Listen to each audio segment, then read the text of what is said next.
ሰላም ጤና ይስጥልኝ አድማጭ ተመልካቾቻችን ይህ ሳምንታዊው በዘመድ ቲቪ የሚተላለፈው የፍኖተ አማራ ዝግጅት ነው።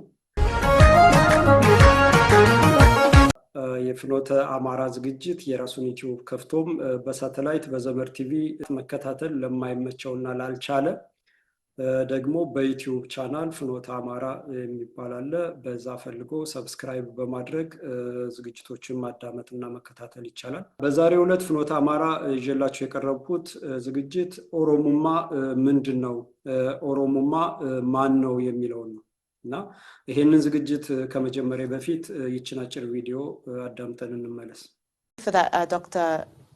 Professor Jalata, I think that's a really interesting articulation, an important articulation to make, because as this brewing discontent grows between the current Ethiopian government, Abiy's government, and Amhara elite and politicians, there is this distinction that they strive to make, saying, we are fighting against this Oromo government, but as you described, they were very much facilitated and created by the current governments. Let me add something that I would like to add. In Oromia now, the war is being intensified. The Abiy government uses the federal government, the so-called federal army, and also use the Fano group. The Fano group are also created in Oromia. The previous settlers in Oromia are also organized as part of Fano group. They are engaging in protracted armed struggle in Oromia. So, for example, if you take Western Oromia, this group from time to time penetrate into Oromia region and they kill people.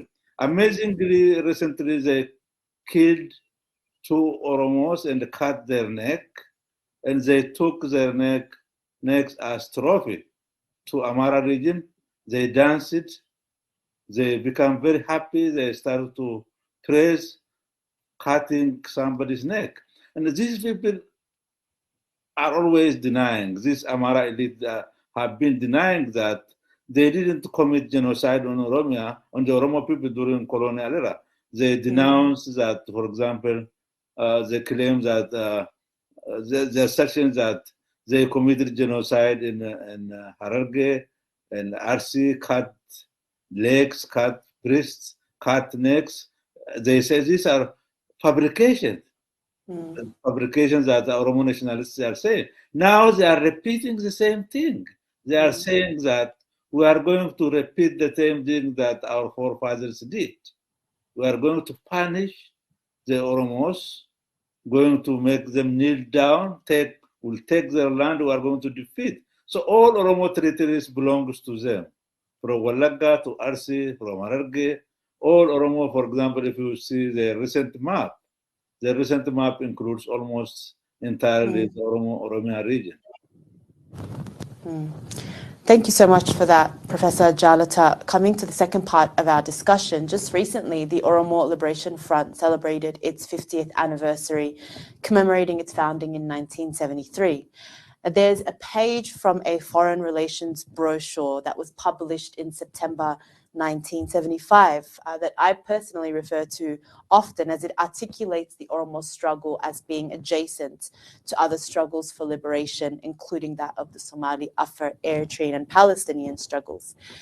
As someone of this generation who is observing and participating in very much in the struggle, I don't know if I see that the Oromo struggle is as recognized as a global liberation struggle when compared to some of these other struggles. I want to know if you agree, and if you do, why do you think that we don't have this visibility, particularly as a liberation struggle and not just as a community or as a nation facing human rights abuses? This is another very interesting question. I agree with you that the Oromo struggle is not recognized, not supported globally. There are several reasons for this. I'm going to mention a few of them. First of all, the Oromo people were really hidden from the global society for almost 150 years. Their history were buried, their culture was buried, their language is totally banned, and many people they were banned from intellectual discourses, historical discourses. So many people around the world didn't know about the Oromo until recently. So the Ethiopian colonial states, its elite and its institutions tried their best to totally erase the Oromo people from history, from the world. So it's very difficult for people around the world to know about the Oromo people until recently, when the Oromo struggle start to intensify, when Oromo elites start to write and describe about the Oromo people. The second thing is, during the 1960s, the Siad Barre government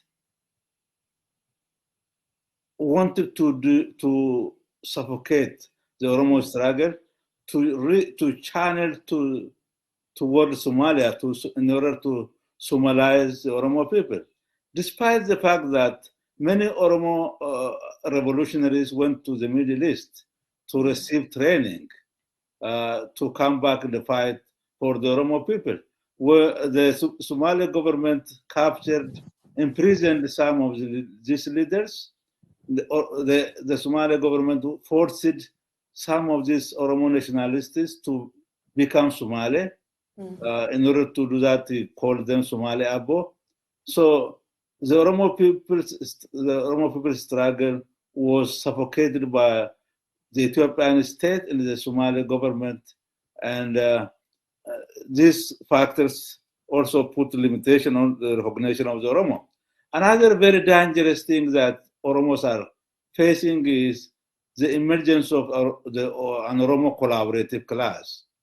Ethiopianized Oromos who accepted the Ethiopian philosophy, Ethiopianism, or the Ethiopian ideology, who recognize the Ethiopian state as a legitimate state, who works for this government, who claim their Ethiopian identity rather than Oromo identity, who are running away from Oromo identity. These elements have been very dangerous, like the Neftanya elite. They collaborated with each other and they suffocated the Oromo struggle. Another reason is the West and the East. In the West, the Ethiopian colonial state was created by alliance of Ethiopian colonialism and the world imperialism. Particularly, Great Britain, France, and Italy supported Ethiopian warlords who are calling themselves emperors. And this process, Ethiopia was created. After that, successive hegemonic powers successively supported the Ethiopian state. The West, the United States, and others supported the Haile Selassie government. The Soviet Union supported Mengistu regime. Now, China, Russia, Western countries support the Abiy government. So these forces have been against the Oromo. So the Oromo struggle was facing a very dangerous situation. Finally, the impact of Ethiopian colonialism. The impact of Ethiopian colonialism activated the Oromo mind, introduced inferiority complex to Oromo elites. And now some Oromos who are not nationalists, either they identify themselves with clan or religion or with Ethiopia rather than their Oromo peoplehood, rather than being Oromo nationalists. So the Oromo struggle has been facing, particularly the old left, have been facing these very complex problems. So it took a long time for the Oromo people to come to global scene. Now the Oromos are globally recognized. The Oromo struggle is known. የፕሮፌሰር አሰፋ ጃለታን ንግግር ከዚህ በፊት የተደረገ 2023 ላይ ምናምን መሰለኝ ይሄንን እንደ ማሳያ ነው ያቀረብኩት። ምክንያቱም ፕሮፌሰር አሰፋ ጃለታ የኦሮሞማ ጋር ግንኙነት ስላለው መጣበታለሁ ማለት ነው። እና ኦሮሞማ ምንድነው ለሚባለው አጠቃላይ የኦሮሞማን አስተሳሰብ የሚያራምዱ የኦሮሞማን አስተሳሰብ እቅድ ለማስፈጸም የሚሰሩት ኦሮሞማ የኦሮሞ ህዝብ ማለት ነው ብለው የሚተረጉሙት ፈጽሞ ስህተት ነው።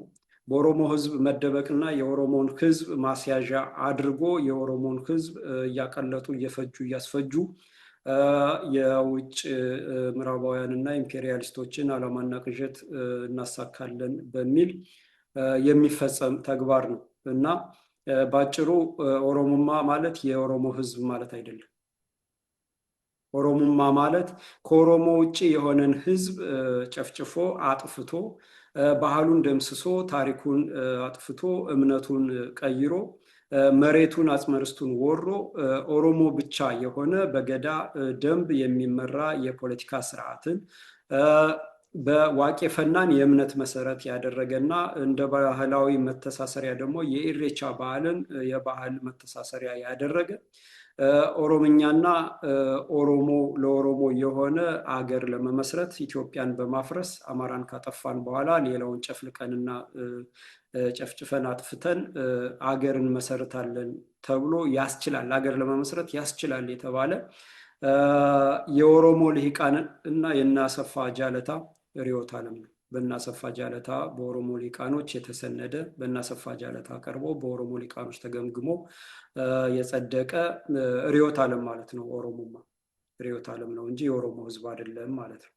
ስለዚህ ዛሬ በዚህ ርዕዮተ ዓለም ዙሪያ እናሰፋ ጃለታ የሚያቀነቅኑት አማራን እና ኢትዮጵያውያን እንዴት እያጠፋና ሀገር እንዴት እያፈረሰ እንዳለ ታሪካዊ፣ ፖለቲካዊ እና ማንነታዊ የሆነውን ጉዳይ ነው ለማቅረብ የተዘጋጀሁት። ይሄን የማቀርበው ራሳቸው በተናገሩት ራሳቸው በጻፉት እና የውጭ ሀገርም የሀገር ውስጥም ታሪክ መዝጋቢዎች ታሪክ ጸሐፊዎች የጻፉትን በተግባር እየሆነ ያለውን እየኖርንበት ያለነውን ተግባራዊ ተግባራቸውን በመድረክና በተለያየ መገናኛ ብዙሃን እየወጡ የሚናገሩትን መሰረት በማድረግ ነው። በዚህ አጋጣሚ እኔ አንተነህ የታሪክ ባለሙያ ወይንም የታሪክ አጥኚ ተመራማሪ ወይንም ደግሞ ጋዜጠኛ አይደለሁም። እኔ ሙያዬ የእጽዋት ሳይንስ ነው። ግን አማራነቴ ከባህሌ ከእምነቴ ከታሪኬ ከቅርሴ ጋር እየጠፋ አጽመ ርስቴ ተወሮ ማንነቴ ህልውና እየጠፋ ስለሚገኝ ህልውናን ለመታደግ ማድረግ ያለብኝን ሁሉ ማድረግ አለብኝ ብዬ የተነሳው አማራ ነኝ እና ከሙያ አንጻር የሚመጡ ግድፈቶች ስህተቶች ምናምንን ብዙ ቦታ ትስጧቸው። ዋናው መልእክቱ ላይ የመልእክቱ እውነታነትና ይዘትና ቅርጽ ላይ እንድታተኩሩ ጠይቃለሁ። ምክንያቱም አንዳንድ ሀሳብ የምትሰጡ ሰዎች ይህን ብታረግ የሚባል አለ። ሀሳቦችን፣ ትችቶችን፣ ነቀፌታዎችን፣ ገንቢ ሀሳቦችን በጸጋ እቀበላለሁ። ሁሉንም ማድረግ ያለብኝን ለማድረግ ማሻሻል ያለብኝን በአቅሜ በፈቀደ ልክ ለማሻሻል ፈቃደኛ ነኝ። ይህን በጣም ነው የማመሰግን። ግን ባለሙያ እንዳልሆንኩ እንዲታወቅልኝ ነው። አማራ ላይ የሚፈጸመውን በሌሎች ኢትዮጵያውያን ላይ የሚፈጸመውን ዘር ማጥፋት፣ ዘር ማጽዳት፣ ሀገር ማፍረስ፣ ሀገርን ሉዓላዊነት አስደፍሮ ለጠላቶቿ ባለሀብቶች መሸጥ፣ አሳልፎ መስጠት፣ ህዝብን ማመሰቃቀል እና ማጥፋትን ለመመስከር ለመናገር የሆነውን ነገር ላልሰማ ለማሳወቅ መውጫ መንገዱ ምን እንደሚሆን ትውልድ ከባህሉ ከእምነቱ ከታሪኩ ከቅርሱ ጋር በሀገሩ ላይ ትውልድ ካለ ስጋት እንዲቀጥል ምን ማድረግ ይሻላል የሚለውን ለመተለም ግዴታ ጋዜጠኛ ወይ ታሪክ ባለሙያ ወይንም ፖለቲከኛ መሆን አይጠይቅም።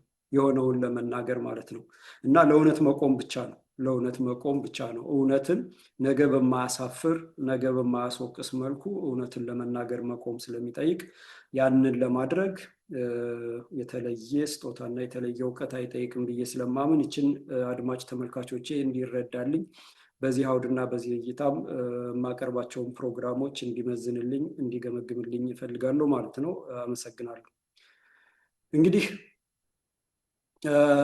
ወደ ኦሮሞማ ርዕዮተ ዓለም ታሪካዊ፣ ፖለቲካዊ እና ማንነታዊ ጉዳዮች ውስጥ ከመግባቴ በፊት በኦሮሞ ህዝብ ስም የሚደራጁ ይሄ እኔና የኔ ትውልድ የሚያውቀው ድርጅቶችን ጀምሬ እነዛን መጥቀስ እፈልጋለሁ። በቅድሚያ ከደርግ የኦሮሞማ እንግዲህ እቅድን ኦሮሞማ ሌላውን አጥፍቶ በሌላው ባህል ደምስሶ እምነት አጥፍቶ የገዳ ደንብን የፖለቲካ ስርዓት አድርጎ ዋቄ ፈና እምነትን እምነት አድርጎ ኢሬቻን ባህል አድርጎ በሌላው ደምና አጽመ ርስት ላይ ሀገር ለመመስረት የሚያስችል አስተሳሰብ ርዕዮተ ዓለም ነው። ይሄንን ለማድረግ ሲሰሩ የጀመሩት በእኔ ትውልድ የሚታወቁት ደርግ ነው የመጀመሪያው። መንግስቱ ኃይለማርያም የሚመራው መንግስቱ ኃይለማርያም ኦሮሞ ነው። በሚኒስትር ደረጃ እና ከፍተኛ ውሳኔ ሰጪ የሚያስችሉ ከፍተኛ የሚባሉ ስልጣኖች በሙሉ የተያዙት በኦሮሞዎች ነው እና ደርግ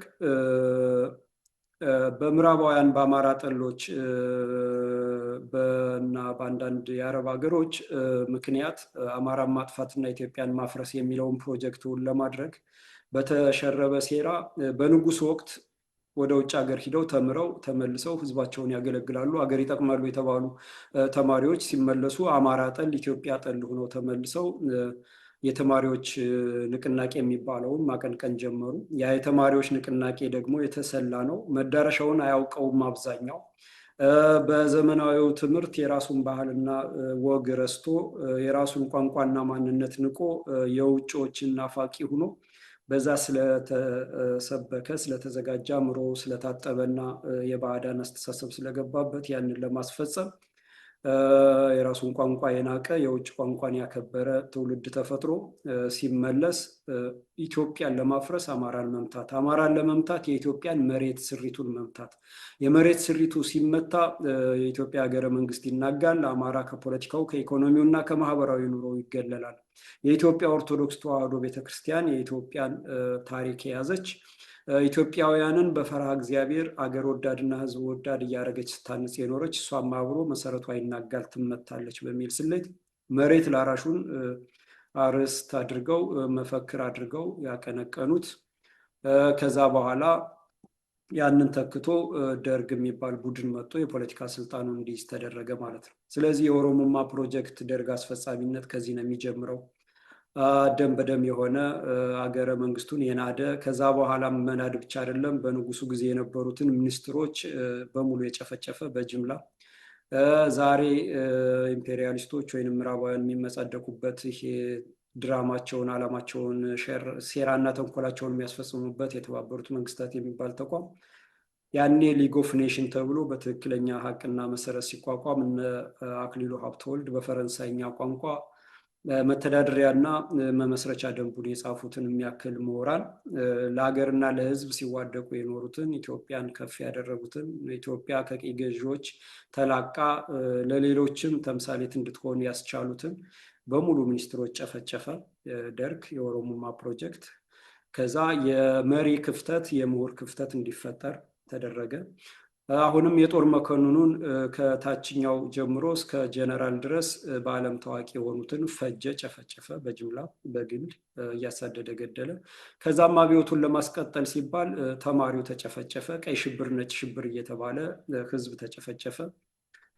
ሜሶን እነ ኃይሌ ፊዳ የሚመሩት፣ ወዝሊግ እነ ሰናይ ልክ የሚመሩት ኦሮሞዎች እና ኢሃፓ የሚባል ያልታወቁ የትግሬ ማንነት ያላቸው የሚመሩት ቢሮቸውን አስመራና ሮም ያደረጉ ሰዎች የሚመሩት ውስጥ ኢትዮጵያ እያለ አማራ ወጣቱ፣ አርሶ አደሩ፣ ምሁሩ እየገባ እንዲያልቅ ተፈጀ ማለት ነው። እና ይህንን ያስፈጀው ደርግ ከዛ በኋላ የመሬት ላራሹን በአዋጅ በማምጣት በኋላ የኦነግ ከፍተኛ ባለስልጣን የተደረገው እነ ዘገየ አስፋው የመሬት ላራሹ አስፈጻሚ ሆነው መሬት ላራሹ ሲታወጅ አይሆንም ይሄ ሀገር ያፈርሳል፣ ህዝብን ያቃውሳል፣ የኢኮኖሚ ውድመት ያመጣል ያሉትን አማራ ሚኒስቴር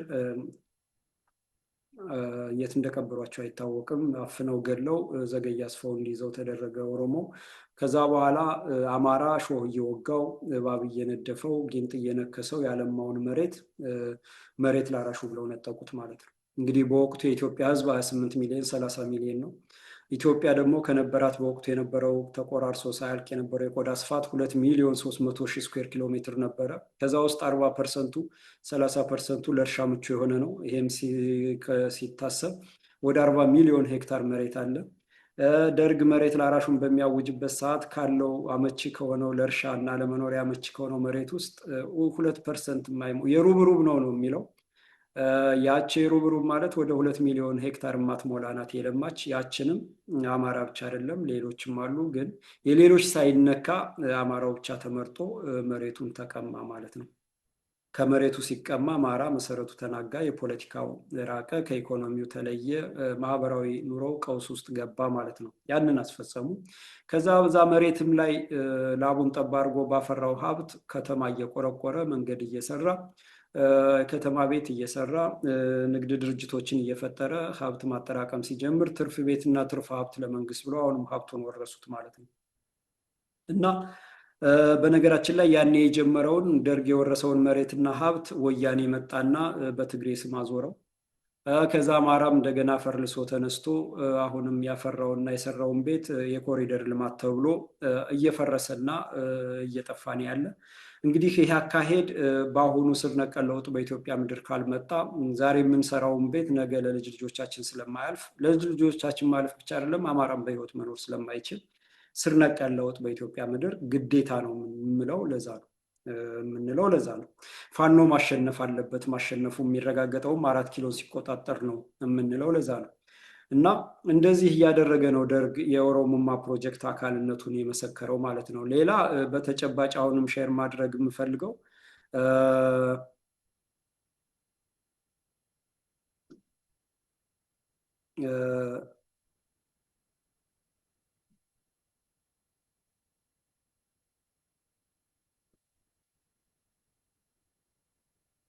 በደርግ ሰዓት የነበሩትም አሁን ባለስልጣናት በኋላ የኦነግ ደርግ ከወረደ በኋላ የኦነግ ባለስልጣን እንዴት እንደሆኑ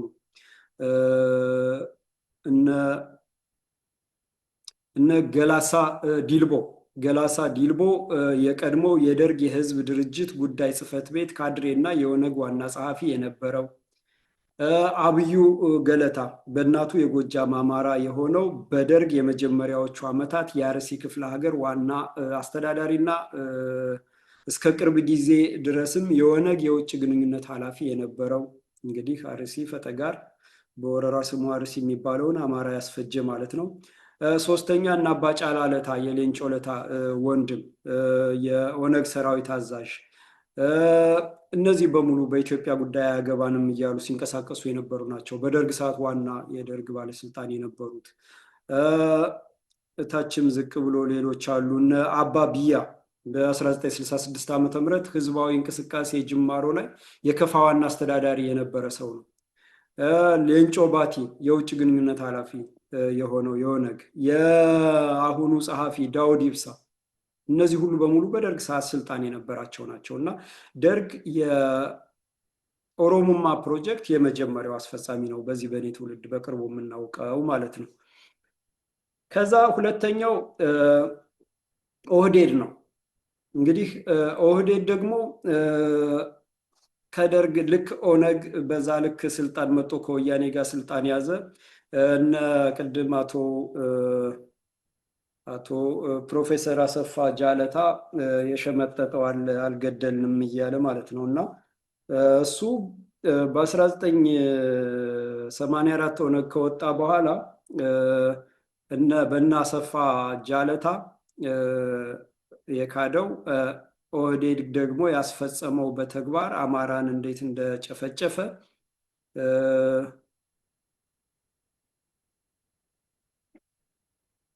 እንደጨፈጨፈ እናሳያለን እዚህ ጋር።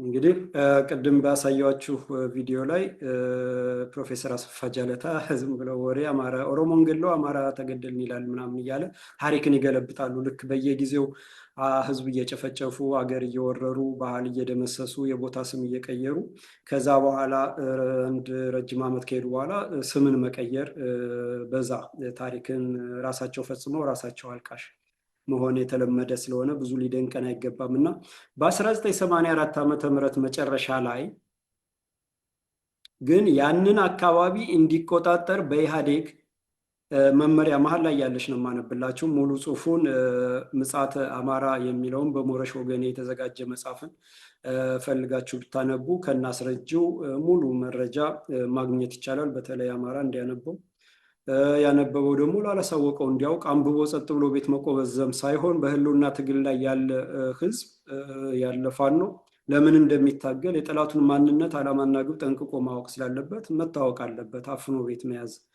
አያስፈልግም እና ዝም ብሎ በመስኮት እያጮለቁ ማየትን አያስፈልግም። ሁሉም የሚችለውን ጠጠር መወርወር አለበት፣ ህልውናው ስለሚያስገድደው ማለት ነው። እና ከዛ መሃል ውስጥ ምን ይላል? በ1984 ዓ.ም መጨረሻ ላይ ግን ያንን አካባቢ እንዲቆጣጠር በኢህአዴግ መመሪያ ሰጭነት ለኦህዴድ ተሰጠ። እንግዲህ ሀረርጌ አካባቢ በደኖ አካባቢ ምናምን የተፈጸመውን ነው። እና ኦህዴድም የኦሮሞን የበላይነት የአማራን የበታችነት አውጆ መጣ። ኦህዴድ የኦሮሞን የበላይነት የአማራን የበታችነት አውጆ መጣ። የኦህዴድም መፈክር ነፍጠኛን ገረኢታ ጂቢቱስ ገረኢታ ጂቢቱስ ጃለልቱስ ኦሮሞ ሸለጉልታ፣ አንተ ቦርጫም አማራ ወደድክም ጠላህም ለኦሮሞ ትገዛለህ፣ በኦሮሞ ስር ትተዳደራለህ ይላል። ኦነግ እንዳደረገው ኦህዴድም የትጥቅ ፍቱ ጥያቄ ሲያቀርብ ተመሳሳይ መልስ አገኘ። ኦህዴድም ከገዢው ፓርቲ ጋር ሆኖ ከወያኔ ትህነግ ማለት ነው በሶስት አቅጣጫ በከባድ መሳሪያ ጦርነት ከፈተ። በተለይም ሐምሌ 15 እና 16 ቀን በ1984 ዓ.ም ሪቡ ቀበሌ በተደረገው ጦርነት የታወቀው ጀግና የጎበዝ አለቃ ታደሰ ተገኘ ሲገደል ትልቅ ጉዳት ነበረ በአማራው ዘንድ ራስን መከላከል ማለት ነው። እንግዲህ ዛሬ ላይ ጎጃምና ጎንደር ወይንም ደግሞ ሸዋና ቤት አማራ የሚጨፈጨፈው አማራ ትላንትና ዳር ሀገር እየተባለ በዚህ መልክ ሲጨፈጨፍ የነበረ ነው ማለት ነው። ያም ሆነ ይህ እስከ 1986 ዓመተ ምህረት ድረስ ይህ ህዝብ ራሱን አስከብሮ እየኖረ ባለበት ወቅት አረፋይኔ የተባለ ገዢውን ወክሎ ለአማሮች ጋር ተደራደረ። በድርድሩ መሰረት በ1986 ከ1989 ዓመተ ምህረት 3 ዓመት አካባቢዎች በአማራው እንዲተዳደሩ ሆነ። በዚህ ጊዜ አማራው መሳሪያውን አስረከበ። አያችሁ ትጥቁን እንዴት እንዳስፈቱት። በአማራ እንዲተዳደር ሆኖ ትጥቅን አስፈቱት። ከዛም በኋላ ቀስ በቀስ አዘናግተው የኦሮሞዎች መስተዳደር ተጀመረ። በዚህ ጊዜ በአስኮ ወረዳ 34 አማራዎች ታስረው የሞቱ የተገደሉ የታረዱ ሲሆን እነ ደምረው አበራም ከ15 ዓመት እስራት በኋላ ተፈተዋል። የተሰደዱም ተሰደዋል እያለ ይቀጥላል። እንግዲህ እዛ ጋ ሙሉን ታነቡታላችሁ። ኦህዴድም የኦሮሞማ ፕሮጀክት አካል መሆኑን የሚመሰክር ነው ማለት ነው። እንግዲህ ኦሮሞማ የ16ኛው ክፍለ ዘመን የተፈጸመብንን የኦሮሞ ወረራና ጭፍጨፋ በ21ኛው ክፍለ ዘመን የሚደግም ፕሮጀክት ነው ማለት ነው። እንግዲህ በ16ኛው ክፍለ ዘመን የተፈጸመውን በ21ኛው ክፍለ ዘመን በጥፍ ድርብ የሚደግም ነው። ዓላማው የኦሮሞ ባህል እምነት፣ የኦሮሞ ባህል ኢሬቻን፣ የኦሮሞ እምነት ዋቄፈናን፣ የኦሮሞ ስርዓት የገዳ ደንብን መሰረት ያደረገ ሌላውን ህዝብ ያጠፋ እና ቦታውን የወረረ ታሪክና ባህሉን ደምስሶ የራሱን ታሪክና ባህል ለመጫን ለማስፈጸም የሚደረግ ነው ማለት ነው። እና የዚህ ዘመን ወረራ እና ጭፍጨፋ ባህልና እምነት ድምሰሳ ከ16ኛው ክፍለ ዘመን የሚለየው ምንድን ነው? በ16ኛው ክፍለ ዘመን የተደረገው በከብት አርቢነት በዘላንነት የተደረገ በገዳ ስርዓት እየተመራ ህዝቡን እያስከተሉ የሚፈጸም ወረራ ነው። በአሁኑ ግን የሚደረገው በዚህ ዘመን በ21ኛው ክፍለ ዘመን የሚደረገው ግን የመንግስትነትን ስልጣንን ተቆጣጥረው ነው። የመንግስትነት ስልጣንን የኢትዮጵያ በትረ መንግስትን ተቆጣጥረው የፖለቲካ ስልጣንን በእጃቸው አስገብተው ኢኮኖሚውን ሙሉ ለሙሉ ተቆጣጥረው ጸረ አማራ አማራ ጠል ህገ መንግስት ከወያኔ ትህነግ ጋር አጽድቀው ወያኔ ትህነግ ናት የአንበሳውን ድርሻ የምትወስደው። እሷም ይሄን ያህል አሁን ኦነግ የሚያደርገውን ጭፍጨፋ ጨፍጭፋ ወራ ዘርፋ ብላ የትግራይን ህዝብ የትግራይን ወጣት በአማራ መቃብር ላይ ታላቋን ትግራይ አቆምላለሁ ብላ የትግራይን ወጣት ፈጅታ ያው ተሰባብራ እየተሽመደመደች ትገኛለች ማለት ነው። ድራማ እየሰራች ትገኛለች ማለት ነው። በዚህ ምክንያት ዛሬ ላይ የትግራይ ወጣት አልቆ ማግባት የሚችሉ ሴቶች ማግባት እንዳይችሉ ወንድ ጠፍቶ አያገቡም። የመብራት ኃይል ሰራተኛ የጋራጅ ሰራተኛ ጠፍቶ ቀውስ ውስጥ እንዲገባ ያደረገች ወያኔ ናት። የትግራይ ህዝብ ልብ ቢል ልብ ይበል ባይልም አይመለከተኝም፣ ግን ሀቁ ግን ይሄ ነው። ተፈጥሮን አጥፍቶ 5 ሚሊዮን 4 ሚሊዮን የሚሆን ህዝብ 60 ሚሊዮን የሚሆን ህዝብ አጥፍቼ አገር መሰረትልሃለሁ ብለው ህዝቡን በውድም በግድም አስገድደው አስገብተው እየፈጁት የተገኙት ማለት ነው። እና አሁንም ዛሬ ላይ የትግራይ ህዝብ አማራ እያለ እንዲከስ ነው የሚደረግ እንጂ የወያኔ ጥፋት በቅዠት ዓለም ውስጥ ህዝቡን አስገብቶ እንዲህ አይነት ኪሳራ ማድረሱ እየተነገረ አይደለም ማለት ነው።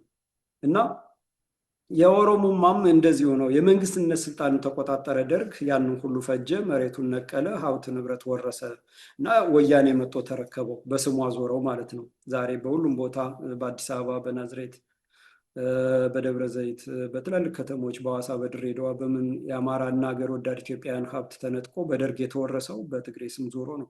አሁን ደግሞ ተመልሶ ወደ ኦሮሞ እየገባ ያለው በኦሮሞ ስም እየተዛወረ ያለው ማለት ነው። እና ልዩነቱ የመንግስት ስልጣንን ተቆጣጥረዋል። አማራ ጠል ህግ አጽድቀዋል።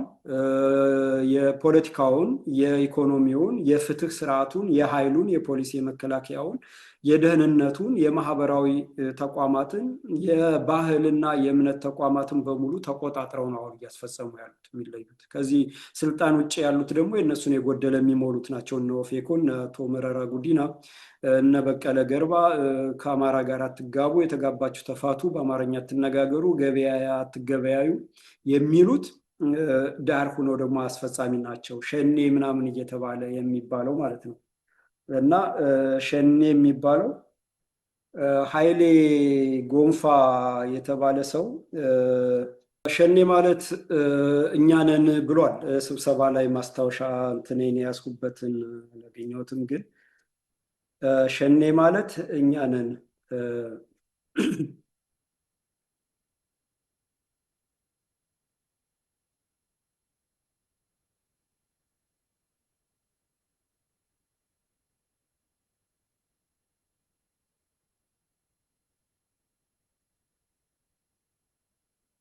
አብይ ማለት ለማ ማለት ሸኔ ነው። አብይ ዶክተር አብይ ማለት ሸኔ ነው። ሽመልስ ማለት ሸኔ ነው። እኔ ሸኔ ነኝ፣ እናንተም ሸኔ ናችሁ ምናምን ብሏል። እና አንድ መሆኑን ለማሳየት ነው። እና እነ ሸኔ፣ ኦላ፣ ኦፌኮ ምናምን የሚባል አባት ወርባ ገልባት ስም እየሰጡ ስራ ተከፋፍለው እየሰሩ ነው። መመሪያቸው ዋና መመሪያቸው እና ዋና ርዕዮተ ዓለማቸው ግን የኦሮሞማ ፕሮጀክት ነው። የኦሮሞማ ርዕዮተ ዓለም ነው። እና በኦሮሞማ ርዕዮተ ዓለም ልክ ነው የሚንቀሳቀሱት ማለት ነው። ልዩነቱ እዚህ ጋር ነው። የአሁኑ ስልጣን ይዞ ነው። የ21ኛው ክፍለ ዘመን ወረራና ጭፍጨፋ የመንግስት ሰልጣንነትን ስልጣን ይዞ ነው። የድሮው ግን በግጦሽ ፍለጋ ከታች ከታንዛኒያ በኬንያ ምናምን ጀምሮ የመጣ በ1500 የመጣ ነው እና የኦሮሞማ ርዕዮተ ዓለም በ16ኛው ክፍለ ዘመን ወረራና ጭፍጨፋ አፈጻጸም ማስታወሻ ደብተር የተቀዳ ሆኖ የአሁኑ በመንግስትነት ስልጣን የሚመራ ነው ማለት ነው። መሰረታዊ ልዩነቱ ይሄ ነው። ያ ማስታወሻ ደብተር ማስተማሪ ነው፣ መስመር ሰጭ ነው፣ በገዳ ሲፈጸም የነበረው ማለት ነው። እና ያንን አይተው ነው ወደዚህ እየመጡ ወደ 21ኛው ክፍለ ዘመን እየመጡ ያሉት ማለት ነው። እና እንዴት እንደሚደረግ እመጣለሁ። የሁለተኛ ደረጃ ኦሮሞማ ብሔራዊ ፕሮጀክት ነው። እና አቶ አሰፋ እነ ፕሮፌሰር አሰፋ ጃለታ ኦሮሞማ ብሔራዊ ፕሮጀክት ነው ብለው ነው ያስቀመጡት። እና አሰፋ ጃለታ በመጽሐፉ ኦሮሞማን የኦሮሞ ብሔራዊ ንቅናቄ አውራ ርዕዮተ ዓለም ነው ይለዋል። አውራ ነው የኦሮሞ ብሔራዊ ንቅናቄ፣ ኦሮሞ ተኮር ብቻ የሆነ ማለት ነው፣ ሌላን የማይመለከት ማለት ነው። እና ግባቸውም የገዳ ደንብን የፖለቲካ ስርዓት ያደረገ፣ ዋቄፈናን የእምነት መተሳሰሪያ ያደረገ፣ እሬቻን የጋራ ባህላዊ መገለጫ ያደረገ፣ ልዩነትን የማያስተናግድ አህዳዊና ጨፍላቂ የሆነ ማህበረሰብ በመገንባት በኢትዮጵያ ፍርስራሽ ላይ የኦሮሞን አገርነት ኦሮመኛና ኦሮሞ የሆነች አገርን ማቆም ነው ዓላማው፣ ግባቸው ማለት ነው። እና ኢሬቻ በዓል እንግዲህ በአድ አምልኮ ነው የሚባለው በትክክለኛው፣ ምክንያቱም ዛፍ ስር ሰዎች ሄደው ደም አፍስሰው ቅቤ ቀብተው ምናምን የሚያደርጉት ነው። እምነት ያላቸው የእስልምና እምነትም ሆነ የክርስትና እምነት ያላቸው ይሄንን ይቃወማሉ፣ ኦሮሞም ሆኖ ማለት ነው። እንግዲህ በመናውቀው የ2008ቱን ብንወስድ የ2008 ዓመተ ምህረቱን ያጭፍጨፋ የተፈጸመበት ወያኔ በሄሊኮፕተር እያስደነበረ ያን ሁሉ በገደል እየከተተ የጨፈጨፈበትን ብንወስድ ከተለያየ አካባቢ በግድ በአውቶቡስ እየተጫነ አንድ አይነት አለባበስ ለብሶ እንዲመጣ አንድ አይነት ወጥ የሆነ ጨፍላቂ የሆነ ስርዓት ለመፍጠር እስላሙንም ክርስቲያኑንም ያስገደደ ባህል እንዲከበር የተደረገ ነው። የ2008ቱ አዲስ አበባ ላይ ባለፈው ሲደረግ አሁንም ፈረሱ ምኑ መጡ አዲስ አበባ በትበበት እስከሚሆን ድረስ ፋንድያ እስከሚሆን ድረስ ሰውን ካለውድ ጭነው አምጥቶ መንገድ ላይ እየተኛ ጎዳና ላይ እንዲያድር የተቀደሰው ቦታ እስጢፋኖስ ላይ ባዕድ አምልኮ እንዲመለክ ያስደረጉት ማለት ነው። ይሄ ሁሉ አስገዳጅ ጨፍላቂ ነው። እምነት ያለው የእስልምና የኮራ እስልምና እምነት ተከታይ በክርስትና እምነቱ ተከታይ የኮራ ይህንን ካላከበረ ይጨፈልቀዋል፣ ያጠፈዋል። ስለዚህ ኦሮሞማ ለኦሮሞ ህዝብም ክርስቲያንና እስልምና አይመለስም ማለት ነው። ዋቄፈናን ያልተቀበለ አይመለስም ማለት ነው። ይሄ ኢሬቻን ያልተቀበለ በእምነትም ዋቄፈናን ነው። እንግዲህ ራሳቸው ሲያስተምሩ የኦሮሞ ልሂቃን የኦሮሞ ህዝብ ከውሃን የወጣ ምናምን ብለው ነው ያስተማሩት እና ራሳቸው እነ ሕዝቅኤል ጋቢሳ ሌሎችም ለምን ተብሎ ሲጠየቁ አማራ ይጫንብን ነው ይላሉ። ሲከሽፉ አማራ ይጫንብን ነው ይላሉ። በተረፈ ግን እንደዚህ እያረጉ በጥፋት መንገድ ወጣቱን እያነጹ የሚነዱት ማለት ነው።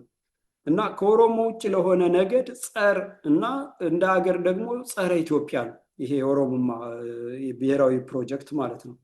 አማራ ጨቋኝ፣ ኢትዮጵያ ቀይ ገዥ ነው ብሎ የፈረደ ነው።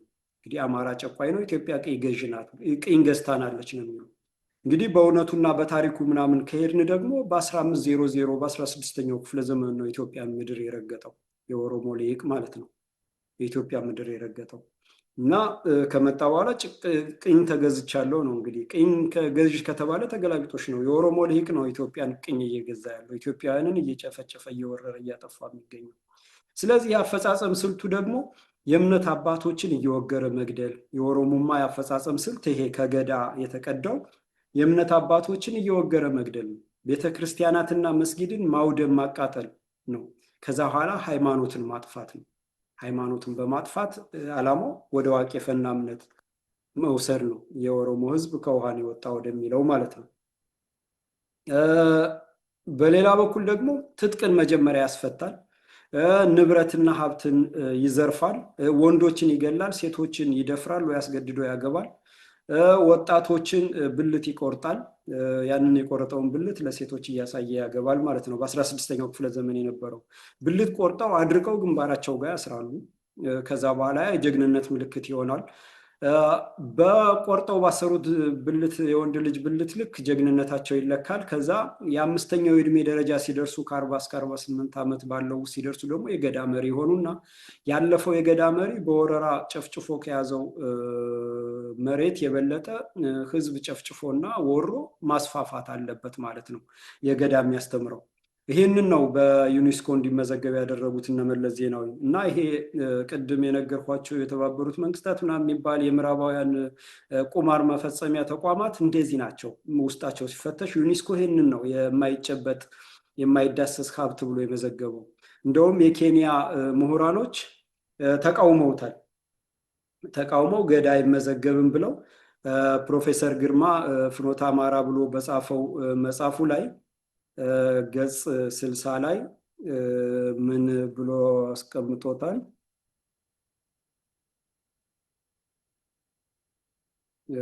ገጽ 60 ላይ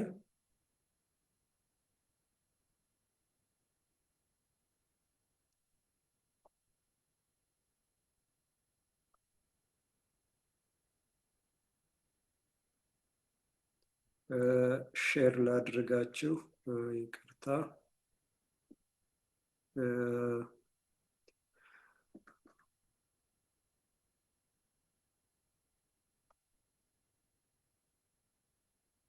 የገዳ ስርዓት በዓለም አቀፍ ቅርስነት እንዲመዘገብ አስፈላጊው ነገር ሁሉ የዓለም አቀፍ ቅርስ ባለሙያዎች ተሰንዶ ለዩኔስኮ ከተላከ በኋላ በቲምቡክቱ ጉባኤ የገዳ ስርዓት በቅርስነት መመዝገብ አይችልም፣ አይገባውም ተብሎ የተመለሰበት ምክንያት አሊያንስ ኦፍ ናይሎቲክ ኤንድ ኦሞቲክ ፒፕል ኦፍ አፍሪካ መቀመጫውን አሜሪካ ያደረገ የኬንያ ምሁራን ስብስብ ባቀረበው ተቃውሞ ነበረ ይላል።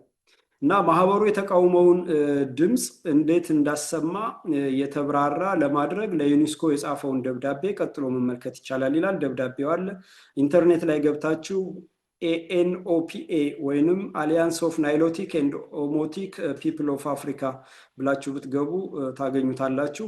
ለዩኔስኮ ነው የጻፈው።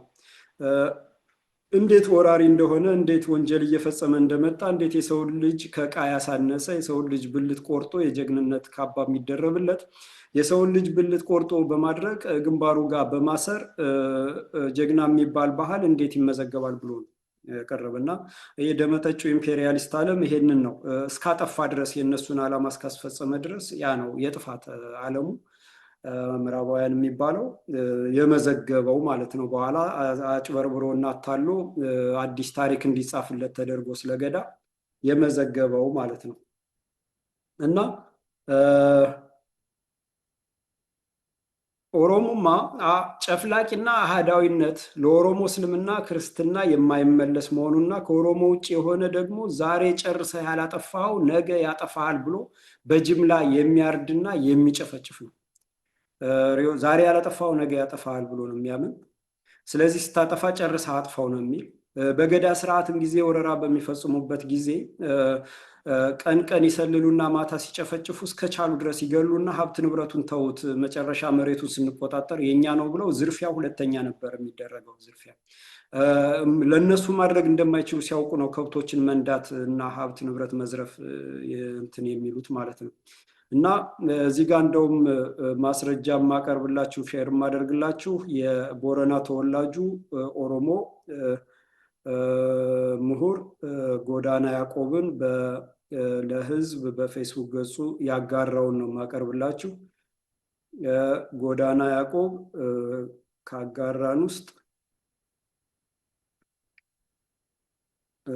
ምን ይላል?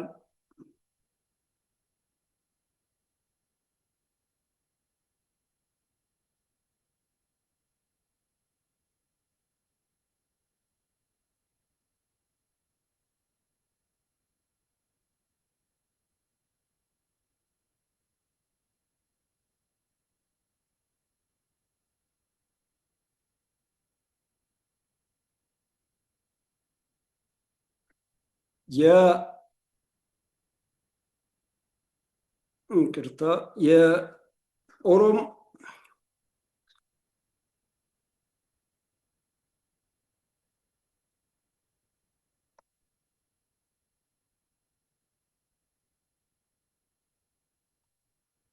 የቦረናው ኢትዮጵያዊ ኦሮሞ ጎዳና ያዕቆብ የኦሮሞማንና ኦሮሞነትን ልዩነት በዚህ መልኩ ያስቀምጧል። ባህላዊና ማህበረሰባዊ ኦሮሞነት ልዩነትን የማይፈራና የሚያስተናግድ ሲሆን ፖለቲካዊ ኦሮሞነት ኦሮሞማ ደግሞ አግላይ ጠቅላይና ኦሮሞ ያልሆነውን ይቅርና ከነሱ የተለየ አስተያየትና ሐሳብ ያለውን የኦሮሞ ማህበረሰብ ተወላጅ እንኳን የኦሮሞ አይደለህም ዲቃላ ነህ እንዲሁም ጠንከር ካለ ደግሞ ነፍጠኛ ነህ ብሎ የሚፈርጅ የሚያገልና እንዳስፈላጊነቱ የሚያጠፋ ነው ይላል።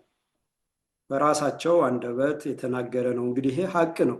ጎዳና ያዕቆብ ያየውን የታዘበውን የሆነውን ነው የጻፈውና ጎዳና ያዕቆብ የኦሮሞማን ጨፍላቂነት ሲያስረዳ ቦረናው ከጉጂ፣ አሩሲው ከባሌ፣ ሸዋው ከወለጋ የተለየ ባህል ልምድና እምነት አለው ሲል የኦሮሞን ህዝብ ብዝሃ ማንነት ይገልጸዋል። ይቀጥልና የኦሮሞማ ሰልቃጭ ርዕዮት ጸረ ህዝብና ጸረ ኢትዮጵያነትን ሲያስረዳ ማህበረሰባዊ፣ ባህላዊ፣ ሃይማኖታዊ፣ ተለምዷዊና ስነ ልቦናዊ ልዩነቶች ሁሉ ለፖለቲካዊ ኦሮሞነት ወይንም ኦሮሞማ ተገዥና ተሰልቃጭ ሆነው አንድ ወጥ የሆነ የማንነት በፖለቲካ ልሂቃን መልክና ምሳሌ ተቀርጾ በኦሮሞ ህዝብ ላይ ተጭኖበት አንድ ልሙጥ የሆነ ወጥ ኦሮሞነትን ጠፍጥፈው መስራት የኦሮሞማ መዳረሻው ነው ይላል። ኦሮሞማ የሌሎችን ማንነቶች እንደማይቀበል ሁሉ በኦሮሞነት ውስጥ ያሉ ብዝሃ ማንነቶችን በበጎ አያያቸውም። ለምሳሌ ከዋቄፈና እምነት ውጭ ያሉ እምነቶችን አይቀበልም። በተለይም ክርስትናና የእስልምና ሃይማኖቶችን የቅኝ ገዢዎችና የኢምፔሪያሊስቶች እምነቶች ሲል ይቃወማቸዋል። ይህ በኦሮሞ ልሂቃን ተጠንስሶ በኦሮሞ ህዝብ ላይ የተጫነ ከኦሮሞ ባህልና ወግ ያፈነገጠ ልሙጥ ማንነት የኦሮሞን ህዝብ የማይወክልና የማይገልጽ ብቻ ሳይሆን ከማህበረሰባዊ ኦሮሞነት ጋር ቀጥታ ግንኙነት የለውም ብሎ ነው የሚያስቀምጠው ጎዳና ያዕቆብ ማለት ነው። እና የኦሮሞን ህዝብ አይወክልም፣ ሰልቃጭ ነው። ከፖለቲከኞች ሳቤ ከናሰፋ ጃለታ ውጭ ያለን ኦሮሞ ራሱ የሚያጠፋ ነው ማለት ነው። ሌላው በሶስተኛ ደረጃ መግለጽ የፈለኩት የኦሮሞማ የአስተሳሰብ መሰረት በ100% የኦሮሞ ወረራ የገዳ ደንብ ስለመሆኑ ማለት ነው። በአስተሳሰብ መሰረት ኦሮሞማ የሚያቀርበው ጸረ አማራና ጸረ ኢትዮጵያ የሆነም ብቻ ነው። በኦሮሞማ አስተሳሰብ ውስጥ እነዚህ ፖለቲከኞች እንዳጋር የሚቆጥሩት አማራን መጥላት እና ኢትዮጵያን የሚጠላ ነው። ነባር ኢትዮጵያውያንን የሚጠላ የኢትዮጵያዊ መገለጫ የሆኑ ባህሎችን፣ ታሪኮችንና ቅርሶችን፣ ትውፊቶችን የሚያነውርና የሚጸየፍ የሚያዋርድና የሚሰድብ ነው ማለት ነው። አሁን ፓስተሩና ዮናታን ማን ነው የሚሉት ፓስተርም እየወጡ ይሄ በየቦታው የሚደንስ የሚጨፍር ዘራፊ ህዝቡን እያደነዘዘው የሚዘርፍ ፓስተር በሙሉ የዚህ አካል ነው ማለት ነው። እና ቤተክርስቲያን ስትወድም አይቻለው ተገልጦልኛል ትልቁ ተቋም ምናምን እያለ ማለት ነው። በእነ አብይ አህመድ ቡራኬ እየተሰጠ ለዚህ ዘመን የኦሮሞማ ፕሮጀክት አስፈጻሚ የብልጽግና መሪ የሆነው አብይ አህመድ ማለት ነው። በዚህ ላይ በነገራችን ላይ የአማራ የህልውና ትግል ውስጥ ከፊት የሚገኙ ቅጥረኛ ባንዳዎች የህልውና ትግሉን አብይ ይሉታል። የእስክንድር ነጋ የሚመራው እና አስረስ ማረ ዳምጤ የሚመራው ቡድን አብይ አህመድ ነው የሚሉ ይሄን አስተሳሰብ ወደኋላ አድርገው እንግዲህ አስቡት። በዚህ ልክ አማራን የሚያጠፋን ርዕዮት ቀርጾ የሚያጠፋን ለማዳን ቅጥረኛ ሆኖ የህልውና ትግሉን በመገዝገዝ ከመስመሩ እንዲወጣ በማድረግ ተስሎ የወጣውን ሰይፍ ፋኖ የአማራ ወጣት ስለቱን እንዲደንዝ በማድረግ አዙሪት ውስጥ ለመክተት የሚጋጋጡት የአማራን የህልውና ትግል ጊዜ እየጎተቱ መሰናከል እያበዙ እነዚህ ጠላቶቻችን እድሜ እንዲገዛ የሚያደርጉትን ጭካኔ በዚህ ልክ መመዘን ይቻላል። በነገራችን ላይ የባንዳነት ጭካኔያቸው ጨካኝነታቸውን ማለት ነው። እና ኦሮሞማ ኦሮሞ ተኮር ፖለቲካና ታክቲክ በተደጋጋሚ በሚፈጸም ታክቲኩ ደግሞ ምንድነው? በተደጋጋሚ በሚፈጸም ጭፍጨፋ፣ ማፈናቀል፣ ወረራ፣ መዝረፍ፣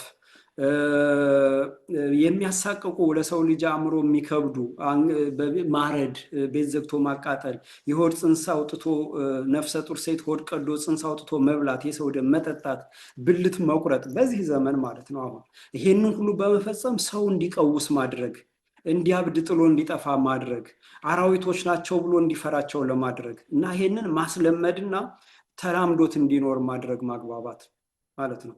ይሄ ታክቲኩ ነው፣ አፈጻጸሙ ማለት ነው። እና ሳር ቅጠሉ ሁሉ የኛ ነው፣ ሰማዩም ምድሩም የኛ ነው ማለት ሰማዩም ምድሩም የኛ ነው ማለት ልክ አሁን በየትኛውም አካባቢ እዚህ የኦህዴድ የኦነግ የኦሮሞማ ምናምን የደርግም ባለስልጣናት ካያችሁ ሰማዩ ምድሩ የኛ ነው፣ የት ታመልጣለህ፣ የት ትገባለህ እያሉ የሚያጠፉት ማለት ነው። እና ወራሪና ጨፍጫፊ ጨፍላቂና አህዳዊ አገዛዝን ነው የሚያስተምር ተግባራዊ የሚያደርግ ይሄ ርዕዮተ ዓለም ማለት ነው። በሞራልና በማህበራዊ ህጎች አይገዛም። ራሱ የኦሮሞን ህዝብም ከውሃ የወጣ ነው ብሎ ነው እምነቱ ዋቄፈና የሚያስተምረው ማለት ነው።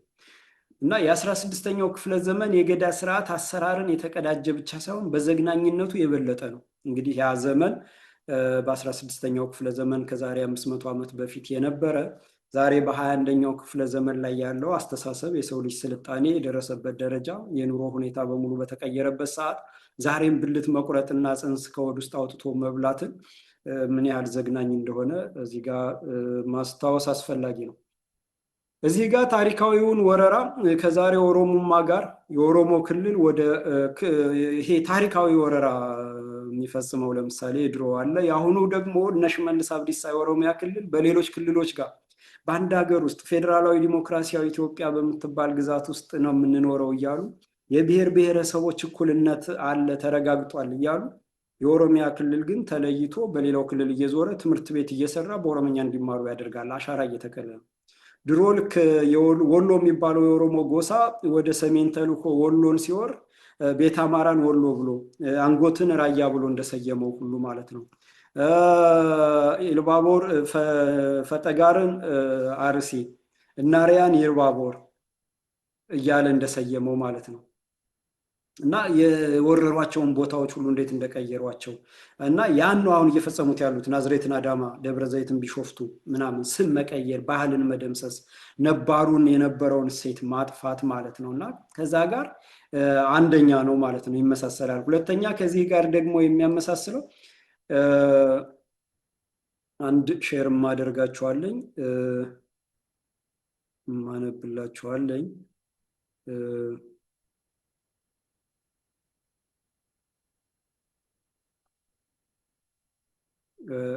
ወረራውን ሲፈጽሙ ገዳ ወረራውን ሲፈጽም እንዴት እንደነበረ የኦሮሞ ወረራ የሚለው ነው። የምጽአት አማራ ላይ የተጻፈ ከምጽአት አማራ የተወሰደ ነው።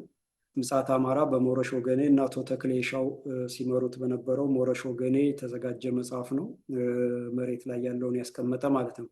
በ1500 ዓመተ ምህረት አካባቢ አንደኛ ወላቡ መጀመሪያ መጠው የያዙት ቦታ ወላቡ የሚባለው በመጥበቡ የድሮ ጠላት ያሉት ደግሞ ሶማሌዎች እዛ አካባቢ ተደጋጋሚ ወረራ እያረጉባቸው ስለተቸገሩ ሶማሌ እየወጋቸው ስለተቸገሩ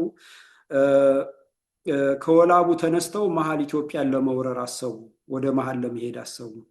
በ1506 ዓመተ ምህረት ከወላቡ ወደ ሰሜን ጥቂት በመግፋት ኦዳ ነቤ ብለው እስከ ሰየሙት ቦታ ድረስ መጥተው ቆሙ ይላል።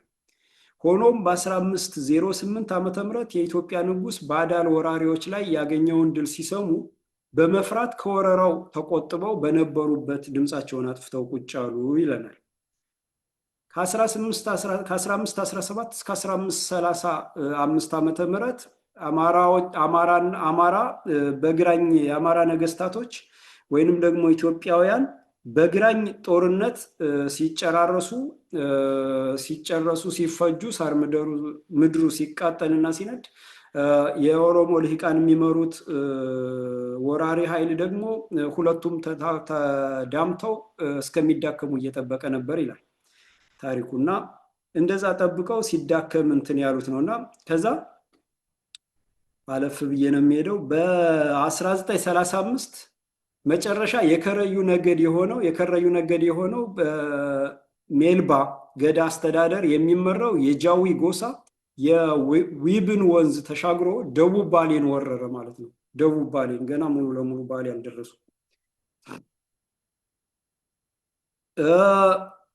በ1536 ዓመተ ምህረት ሁለተኛው የባሊ አሁን ባሌ የሚባለው ባሊ ነው የሚባል ድሮ ወረራ በሙደና ገዳ አስተዳደር በሚመራው በበርቱማ ጎሳዎች ተደረገ።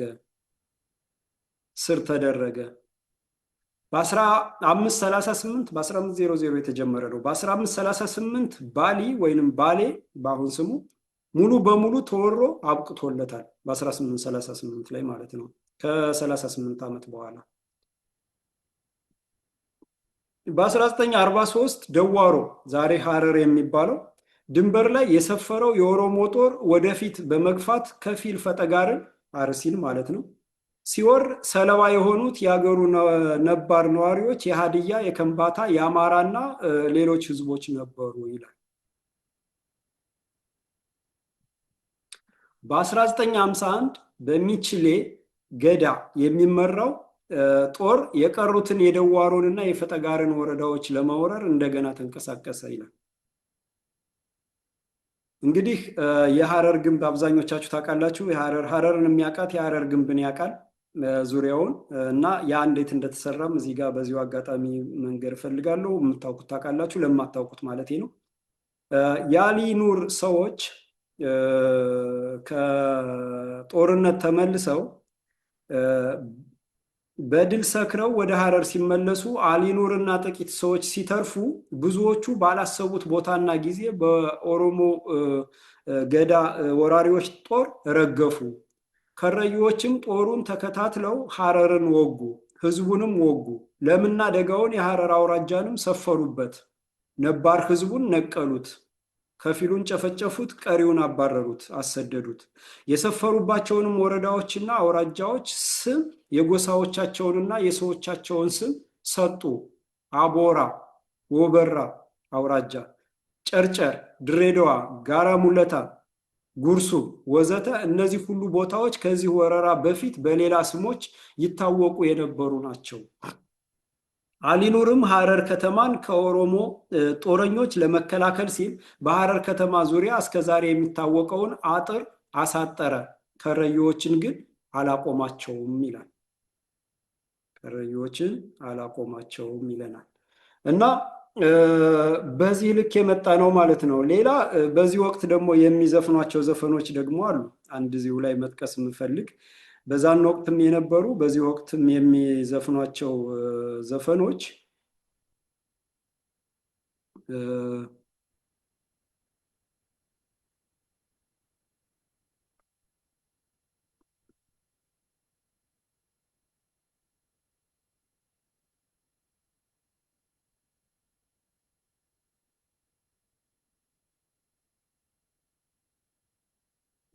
እዚህ ጋር መጥቀስ ያልጠቀስኩትና መጥቀስ የምፈልገው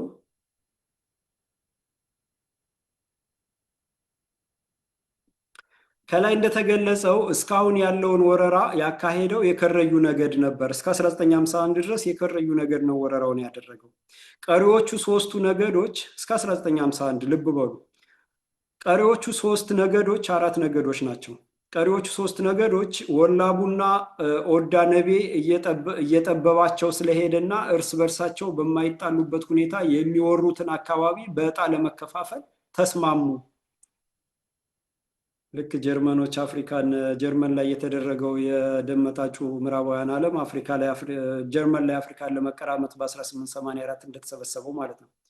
ከረዮች የወረሩትን ባሌን፣ ደዋሮን፣ ፈጠጋርን እንደያዙ እንዲቆዩ ስምምነት ተደርጎ ለቀሪዎቹ ሶስቱ ነገዶች ደግሞ በወጣው ዕጣ መሰረት ከአዋሽ በስተምዕራብና በስተደቡብ የሚገኘውን አገር የመጫ ነገድ እንዲወር፣ ይሄ ጅማን ይዞ ምናምን ጊቤ ወንዝን ይዞ ማለት ነው።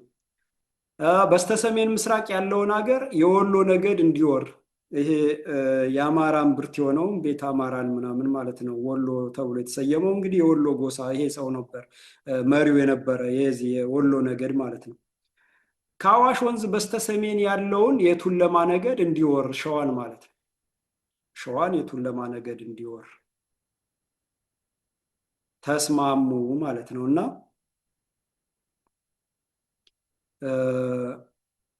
የወሎ ነገድ ጉዞ የወሎ ነገድ ከዝቋላ እስከ ፋይት ድረስ ከሜያዎች ጋር እየተዋጋ በስተምዕራብ አድርጎ ወደ ሰሜን በመጓዝ እንደገና ወደ ግራ ተቀልብሶ አንጎት አሁን ራያ የሚሉት የአማራ አገር ወረረ።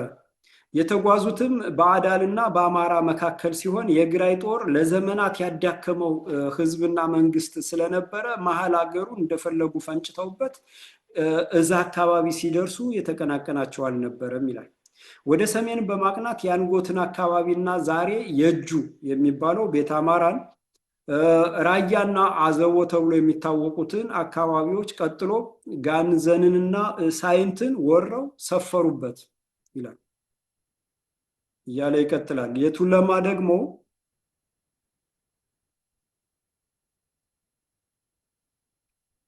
የቱለማ ጉዞ ደግሞ ሶስቱ ነገዶች ወረራዎችን ሲያከናውኑ የቱለማ ነገድ በዕጣ የደረሰው አካባቢውን ከመውረር ከኦዳ ነቤ አልተነሳም ነበር። የቱለማ ይሄ አዲስ አበባ ሸዋን የወረረው ማለት ነው። በ1562 ዓ.ም ከአዋሽ በስተሰሜን ያለውን ሸዋን ለመውረር ተንቀሳቀሱ። በወቅቱ የነበረው ንጉሥ አጼ ሚናስ አዝማች ዘረ ዮሐንስ የተባለው ሰው የሚመራውን ጦር ቢልክም በግራኛ አህመድ ተዳክሞ ስለነበረ ቱለማዎች አዝማቹንም ገደሉ። ጦሩንም ደካማ ጎኑ ገብተው በታተኑት። ወደፊት በመግፋት ዛሬ የሸዋ ኦሮሞ ያለበትን ምድር ሰፈሩበት ይለናል። የሸዋ የመንግስት እምብርት የነበረች በመሆኗ ከሌሎች አካባቢዎች መወረር የበለጠ መንግስትን አሳስቦታል። ይሁን እንጂ የአጼ ሚናስ መንግስት ከአጼ ገላውዲዮስ ዘመን የባሰ የተዳከመ መንግስት ስለነበረ ወረራውን ለመከላከል ያደረገው ሙከራ ሁሉ ለጊዜው ፍሬ ሳያፈራ ቀረ ይለናል። እና እንግዲህ እንደዚህ እየተደረገ ነው አማራ ተወሮ ዛሬ የኛ ነው አማራ ቅኝ ገዥ ነው አማራ ጨፍላቂ ነው የሚባለው ነገር የመጣው ከዚህ ነውና በእንደዚህ መልክ ከተመጣ መዘዙ ለማን እንደሚተርፍ እንግዲህ ይታዘብ ማለት ነው። ታሪካችንን እንዳስሳለን የተደረገውን በተደረገው ልክ እናቀርባለን። ህዝባችን የተጋረጠበትን የተደበቀበትን የተጋረደበትን እውነት እንዲያውቅ እናደርጋለን። ከዛ በኋላ ሁሉም ሐቁን እንዲፈልግ እናደርጋለን ማለት ነው።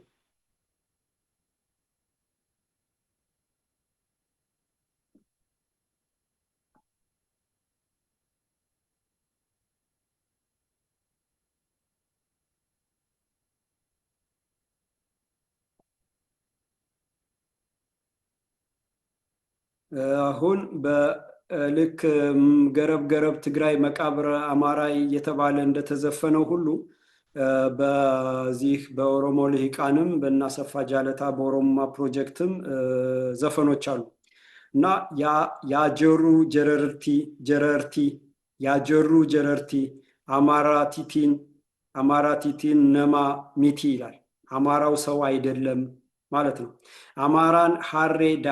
አማራን ሀሬዳ ይላል። አማራ አህያ ነው ይላል። የወያኔ አስተምህሮ ደግሞ አማራ ሀድጊ ነው የሚል፣ የኦሮሞማ ሊቃን ደግሞ አማራ ሀሬዳ ነው የሚለው። አማራ አህያ ነው። ያጀሩ ጀረርቲ አማርቲቲ ነማ ሚቲ፣ አማራው ሰው አይደለም ግደለው እያሳደድክ በለው እያሉ ነው የሚያስተምሩት እና ለማሸነፍ ጠላትህን አጥብቀህ ጥላ እያሉ ነው የሚሰብኩት። ያ ዛሬ ያላጠፋኸው ከኦሮሞ ውጭ ያለው ጠላት ነው ብለው ፈርጀዋል። ዛሬ ያላጠፋኸው ነገ ያጠፋሃል ብለው ያስተምራሉ፣ ይሰብካሉ ማለት ነው። እና በቀይ ሽብር የተገደሉ የኦሮሞ ሰዎች እየተመረጡ እንግዲህ ቅድም ፕሮፌሰር አሰፋ ጃለታ በቀይ ሽብር አማራ አለቀን ያሉ፣ በቀይ ሽብር ያለቀ ኦሮሞ አለቀን ያሉ፣ አማራ ገዳይ ነው ያሉ ምን ብለዋል ጽፈዋል? በቀይ ሽብር የተገደሉ የኦሮሞ ሰዎች እየተመረጡ የአማራን መንግስት የገደላቸው ናቸው፣ ለኦሮሞ ነፃነት የሞቱ ኦሮሞዎች እየተባለ ይሰበካል ማለት ነው። በቀይ ሽብር ወቅት ደርግ የፈጀው አማራን ነው። አንድም ኦሮሞ የሞተ የለም። አንድም ኦሮሞ ሚኒስቴር ወይንም አንድም ኦሮሞ የጦር ጀነራል የሞተ የለም። ማነው ይልማ ማን የሚባል ደረሳ ነው ምናምን የሚባልም አስመራው ነው። በቤት ውስጥ ኦነጎች እየተሰበሰቡ እንዲመክሩ ሲያደርግ የነበረ የደርግ ጀነራል ነው። እና ብዙ አሉና ይሄንን ይመስላል። ሌላው በአምስተኛ ደረጃ የኦሮሞማ የዜሮ ድምር ጨዋታ ይሄ ኦሮሞማ ጨዋታው ዜሮ ድምር ነው፣ ውጤት አልባ ማለት ነው፣ ቅዠት ማለት ነው።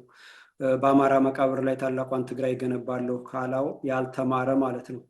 እና ያን ሁሉ የትግሬ ወጣት ፈጅቶና አስፈጅቶ ዛሬም ላይ ተከፋፈልኩ እያለ ድራማ እንደሚተውነው የወያኔ ድርጅት ያልተማረ፣ ይሄም ዜሮ ድምር ጨዋታ ነው። አማራን አጥፍቼ አማራን ጨቋኝ ኢትዮጵያን ቅኝ ገዢ እያለ ያላጠፋው ነገ ያጠፋሃል እያለ ህዝብን በጅምላ ፈጅቶ ጨርሶ አጠፋለሁ ብሎ በዚህ ዘመን ያኔ በ16ኛው ክፍለ ዘመን የቱርክ ወረራ የግራኝ አህመድ ወረራ 17 ዓመት ስላዳከመው ወደ መሀል ሀገር እንዲገቡና ያንን እንዲያደርጉ ፈቅዶላቸዋል። አሁን ግን ያ አይሰራም ነው እና ዜሮ ድምር ጨዋታው ያላጠፋው ሌላ ማንነት ያጠፋሃል ነው የሚል።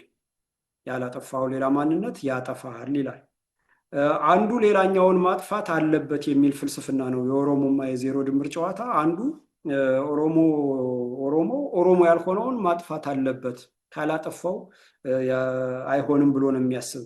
ምክንያቱም አጽመ ርስቱን መውረስ አይችልም፣ ሀብት ንብረቱን መውረስ አይችልም፣ ባህሉና እምነቱን መደምሰስ አይችልም። ስለዚህ አጥፋው ነው የሚለው። በኦሮሞማ ርዕዮት ሁለት የተለያዩ ማንነቶች አብረው ሊኖሩ አይችሉም። በኦሮሞማ ርዕዮት ውስጥ ኦሮሞ በሚባለው ህዝብ ውስጥ እስልምና እምነትን የሚከተል ክርስትና እምነትን የሚከተል አብሮ ዋቄ ፈናን እምነት ከሚከተለው ጋር መኖር አይችልም። እና ፖለቲከኞች የፈጠሩት አህዳዊ ጨፍላቂ ነው እና እስልምና ምናምን የሚባል ነገር አያስተናግዱም ማለት ነው። የዚህ ጋር የጀነራል ከማል ገልቹን ምክር እንድናዳምጥ እዚህ ጋር ጋብዛለሁ። የጀነራል ከማል ገልቹን አዳምጠን እንመለሳለን። ተነግሮን እንደመጣን እንደው እያረግን አይደለም። ጨፍጨፉ ተብለን ነው የሰለጠን ነው። ኦሮሚያ ክልል የጸጥታ ቢሮ ኃላፊ ብርጋዴር ጀነራል ከማል ገልቹ የአብይ አህመድን አገዛዝ ድብቅ ዓላማ በተመለከተ ይህንን ብለው ነበር። ከላይ ታዞ ከላይ ተነግሮ በዛ መንገድ ሰልጥኖ ነው ህዝብ ውስጥ የተበተሩት። ይነግሩናል እነዚህ ሰልጥኖ የወጡ ፖሊሶች። እኛ እኮ ታዘን ሰልጥነን ተነግሮን እንደመጣን እንደውም እያረግን አይደለንም። ጨፍጭፉ ተብለን ነው የሰለጠን ነው። ህዝቡ ከዚህ በኋላ እኛ ከምንለው ውጪ የሚቃወም ከሆነ ጥያቄ የሚያነሳ ካለ አሳባችሁ ጨፍጭፉ፣ ጠቅቁ፣ ጨፍጭፉት ተብለን የሰለጠን ነው የሚለው በየቦታ ለህዝቡ የሚነግሩት። ከህዝብ ጋር ፍትግ በኦሮሚያስ ከህዝብ ጋር ትልቅ ፍትጋ ነው ያለው እነዚህ ፖሊሶች። ይሄ ትዕዛዝ ከላይ እንደተሰጣቸው ይናገራሉ ፖሊሶቹ። እንደዚህ እያደረጉ ህዝቡ እያስፈራሩ የሚፈልጉትን ለመወሰን ራሳቸውን ባልሆነ መንገድ መሄድ ላዋጣ ይችላል። ዛሬ ወጥተን በሚዲያ ለህዝባችን እንደዚህ ሆኗልና እንደዚህ አድርጉ ብለን እኔ ከአብይ በላይ አሰማለሁ መታወቅ ያለበት። ስለዚህ መሳሪያ መያዝ ፖሊስን፣ ወታደርን፣ ዳንነትን መያዝ ማለት በህዝብ አእምሮ ውስጥ መኖር ማለት አይደለም። አስቸኳይ ጊዜ አዋጅ ሰበብ ራሳቸው ብቻ እየተሰበሰቡ ራሳቸው ብቻ የሚፈልጉትን አድራሽና ጊዜ እየሰጡ እኛ ይሄን የመፍትሄ ሀሳብ ለማምጣት መንግስት ጠይቀን ነው የከለከሉ እንዳንገናኝ የድርጅቱ ማዕከላዊ ኮሚቴ ስብሰባ አድርገን በዚህ ጉዳይ ላይ ሀገራዊ ጉዳይ ላይ እንድንዋይ ፍቃድ ጠይቀን ነው የከለከሉ። አዎ እንግዲህ ጀነራል ከማል ገልቹ ድብን ያለ ኦሮሞ ነው። በዚህ መልክ ነው እንዴት እያስፈጸሙ ያሉ የሚያስረዳልን። ሌላው ደግሞ አፈታሪኮቻቸው አሉ። አፈታሪኮቻቸው ምንድነው የሚል አፈታሪኮቻቸው ያው ለምሳሌ የቂሊምሳ አፈታሪክ፣ ቂሊምሳ ማለት ሰልቃጭ እንደማለት ነው። እና ጭራቆች አሉ፣ ዝሆን የሚመስሉ ጭራቆች አሉ። እነዛ ጭራቆች የሰው ስጋ መብላትና ደም መጠጣት ነው ግብራቸው። በዛ በቀን በቀን እነዚህ የኦሮሞ ትንን ስጋ እየበሉ ደም እየጠጡ ሲያስቸግሯቸው ቦረና የሚባል አካባቢ እና ቦረና ላይ የነበሩት አካባቢውን ለቀው ይሄዳሉ። አካባቢውን ለቀው ሲሄዱላቸው ተከትለው ሂደው አብዛኛውን እየሰለቀጡ አጠፏቸውና ጥቂቶች ቀሩ ማለት ነው። ከጥቂቶች ውስጥ የዛ እንትን ገዳ መሪዎች ሁለት ወንድማማቾች ነበሩ ይላል። አንደኛው ብልህ ነው፣ አንደኛው ጠንካራ ነው ይላል። እና ብልሁ ከመጥፋቱ በፊት ዘዴ ዘይዶ ፊታቸው ይቆምና ጭራቆቹ ፊት ሊቅምሳዎች ፊት የኔን ደም ቀድሞ የጠጣ የኔን ስጋ ቀድሞ የበላ በዋቃ ረጅም እድሜ ይሰጠዋል፣ በዋቃ ፊት ይቆማል ምናምን ይላቸዋል። እና ዋቃ እግዚአብሔር ነው እና በዋቃ ረጅም እድሜ ይሰጠዋል፣ ዘላለማዊ ይሆናል ሲላቸው እኔ ነኝ ብለው እርስ በርስ ጭራቆች መደባደብ መገዳደል ጀመሩ። በዛን ሰዓት ሲዳከሙ ጦር ሰርተው ወግተው ይገድሏቸዋል ማለት ነው። ከገደሏቸው በኋላ እዛው አካባቢ ላይ ሲያዩት ምድሩ ምቹ ነው ማለት ነው። የነበረውን አጥፍተው የጠፉትን አሰባስበው እየተዋለዱና እየተራቡ በዛው ቀጠሉ። ነባሩን ግን ሙልጭ አርገው አጥፍተው አካባቢውን ወረሱትና ሰፈሩበት ነው የሚል። ይሄ አፈታሪኮቻቸው ናቸው። የቂሊምሳ አፈታሪክን መፈለግ ጎግል ማድረግ ማንበብ ምናምን ትችላላችሁ። ሌሎች አፈታሪክም አሏቸው እና እነዚህ የሚያስረዱን አጠቃላይ ይሄ የኦሮሞማ አርዮት ዜሮ ድምር ጨዋታ መሆኑን ነው። ያላጠፋ እጠፋለሁ ብሎ የማያስብን የሰው ልጅ ራሱን ይከላከላል ብሎ የማያስብ ጊዜና ወቅት እየጠበቀ የተዳከመበትን ህዝብ ወይንም ደግሞ መንግስት እየጠበቀ የሚወጋ የሚያደማ ፍልስፍናን የሚያራምድ ነው። የዛሬ ዝግጅቴን እዚህ ጋር እጨርሳለሁ። እንግዲህ በዚህ ሁኔታ የማሳስበው በዚህ ሁኔታ ጠላቶቻችን ተቋም ፈጥረው ወያኔ ትነግ ከትግራይ ህዝብ ወጣው ብሎ ትግሬን ህዝብ ወክላለሁ ብሎ የኦሮሞማ ፕሮጀክትን የሚያሳካ በኦሮሞማ ርዕዮተ ዓለም የሚመራው ደግሞ የኦሮሞ ህዝብን ወክላለሁ ብለው ወጣው አማራን እያጠፉ ነባር ኢትዮጵያዊውን እያጠፉ ባህልና እምነት እየደመሰሱ የኢትዮጵያዊ መገለጫ የሆነውን እያጠፉ ሀገር እያፈረሱና እየሸጡ ነው።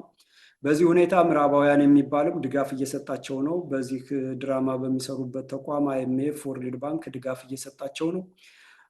ገዳ በዚህ ሲጨፈጭፉበት በነበረው ደንብም በዩኔስኮ እየመዘገበ አይዟችሁ በርቱ እያላቸው ነው። ስለዚህ ይሄን ሁሉ በመረዳት ሀቅና እውነትን በማወቅ መተማመን በእግዚአብሔርና በክንድ መሆንን አውቆ ራስን ማዳን የሁሉም የእያንዳንዱ አማራ ብቻ ሳይሆን ኢትዮጵያዊ ኃላፊነት ነው። በዚህ ሁኔታ ላይ እያለን ጠላቶቻችን በዚህ ልክ እየሰሩና እየተንቀሳቀሱ እያጠፉን እነዚህን ጠላቶቻችን ጊዜ እያገኙ እድሜያቸው እንዲረዝምና ቅዠትና ዓላማቸው እንዲሳካ የሚሰሩ ቅጥረኛ ባንዳዎች ከነዚህ የከፋ ጠላት መሆናቸውን እንድናሰምር እጠይቃለሁ። ለዚህ ስርዓት እድሜ ለማራዘም ድራማ እየሰራ መደራደርን የማያውቅ በፖለቲካ ያረጠ ነው፣ ወያኔ ብተኩስብንም አንተኩስባትም የሚል ተደራድረን ጠርተውን በመሰረታዊ ደረጃ ልንደራደር ተቀብለናል የሚል ስኳድ ለመደራደር ባልተጠራበት የሚቀርብ እስክንድር ነጋ የአማራ ትግል ውስጥ ገብቶ ፋኖ የአማራ አይደለም የቅማንት የትግሬ የኦሮሞ ነው የሚል ፋኖ ታግሎ ወደ ቤቱ ይገባል እንደ ጣሊያን ጊዜው እንጂ 4 ኪሎ አይገባም የሚል ፋኖ የተቆጣ ኃይል ነው እንኳን ነፃ ሊያወጣህ ያጠፋሃልና ፋኖ 4 ኪሎ መግባት የለበትም አይገባም የሚል ሻለቃ ዳዊት። እንደዚህ አይነት በሙሉ ይሄንን ካልተጸየፍን ትግል ልናደርግ አንችልም። እቴጌ ጣይቱ ባንዳን አዝሎ ትግል ባንዳን አዝሎ ተሸክሞ ልማት የለም ብለው መጀመሪያ ባንዳን ያጸዱትና ባንዳን አዝሎ የህልውና ትግል የሚባል ነገር የለም። የጠላትን ወኪል የጠላትን አስተኳሽ ይዞ የህልውና ትግል የለም። እንግዲህ ይሄንን ዓላማና አፈጻጸም ለመፈጸም እውን ለማድረግ ብአዴን እየሰራ ነው። እናገኘው ተሻገር የኦሮሞ ፖለቲከኞች የኦህዴድ ፖለቲከኞች አማራን ለመታደግ ከፊት እየወደቁ የሚሉ አማራውን በዚህ ልክ ነው እያደነዘዙ ያሉት። እነሱ ግን አማራ ሀሬ እያሉ አህያ ነው ምናምን እያሉ እያዘፈኑ ይሄን ሆዳም አማራ ቦርጫም አማራ በለው እያሉ የሚያስጠፉንን ስም የሚሰጧቸው እነ ሽመልስ አብዲሳ ወንዝ ተሻግረን ቁማር በልተናቸዋል፣ አሳስተን አታለን አሳምነን ስራችንን እየሰራን ነው ብሎ በአደባባይ እየተናገሩ አማራንን የሚሉት የኦሮሞማ ፕሮጀክትን ለማስፈጸም እና የወያኔ ትነግን ፕሮጀክት ለማስፈጸም የተሰራው ብአዴን ደግሞ የግለሰብ አቋም ነው እንጂ የድርጅት አቋም አይደለም እያሉ እያስተባበሉ የሚያደርጉት ነው። እና ይሄንን እያወቅን ዝም የሚል አማራ ቢጠፋ ችግር የለውም አያስፈልግም። ግን የሚጠፋው በህግ አምላክ የሚለው አገር ያቀና አገር ያቆመ አርሶ አደሩ ወገኔ ነው የሚቆጨኝ እንጂ ይሄን የሚያውቅ አብሮ አዳሪው አጨብጫቢው አሸርጋጁ ምሁር ምናምን አይጠቅምም።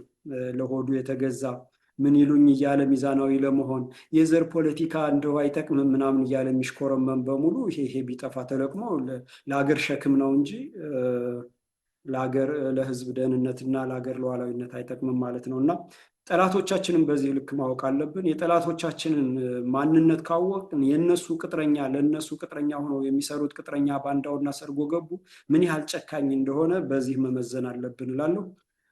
በሚቀጥለው ስለ ብአዴን፣ ስለ ወያኔ፣ ስለ ኦህዴድ እንደገና ደግሞ ስለዚህ ተደራዳሪው ጎራ፣ ስለ ድርድር እና ሌሎች ጉዳዮችን ከህዝብ የተደበቁ እውነታዎችን በፕሮፓጋንዳና በሶሻል ሚዲያ ሰራዊት የተሸፈኑ ሀቆችን ይዤ ቀርባለሁ። እስከዛው የዘመድ ቲቪን ይሄን ሀሳብ የምናሰራጭበትን ያላወቀ እንዲያውቅ የምናደርግበትን የዘመድ ቲቪን ሳተላይት በማገዝ በማብቃት በማደርጀት ባለቤት በመሆን እያንዳንዱ ኢትዮጵያዊ የሆነበት ያለውን እንዲያውቅ ኃላፊነታችንን እንወጣላለሁ።